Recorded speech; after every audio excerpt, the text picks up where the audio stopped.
Okay, here we go again. I'm just going to share a little bit with you on this video blog. I'm blogging just kind of what I feel. What is the difference between praise and worship? You know, when we go to church, we go to praise and worship the Lord. What is the difference? There surely is a difference. Let me share it with you. When we praise something, it's like, thank you very much for what you've done. I really appreciate the history of all your help you've given me. I appreciate the help you've given me each and every day.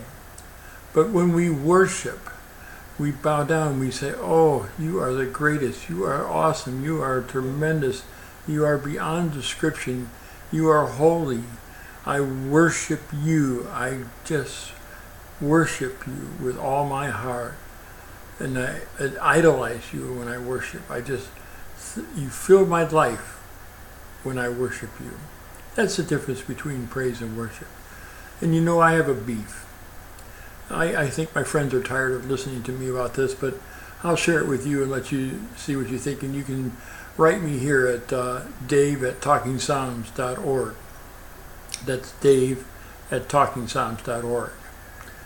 I think that the church is really missing out on a lot of things today about the Spirit of God, because they've discarded all the old hymns that had such tremendous meaning and messages and truth in them.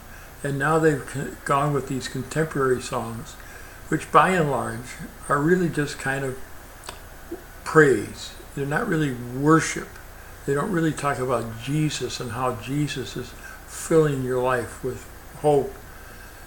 They talk about how God's done this and how God's done that and how he will do this and what is a wonderful thing that he can do this. But it's not really worship. And we must worship God, the Bible tells us, in spirit and in truth. So I think that the church has really shut the door on the Spirit of God moving amongst them, because they've turned down the old hymns that have been so significant. Now, I'm not saying every church should sing all old hymns. I believe a mixture of praise and worship is essential and vital and tremendous in how it moves in a congregation's heart.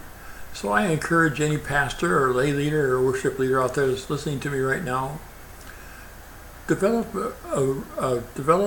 worship and praise and mingle them together and see what God does and how he blesses and how the Spirit moves. It's not by might, it's not by power, but it's by the Spirit of God. Zechariah 4:6. God bless you. And let me know what you think. Dave@talkingpsalms.com. Bye-bye.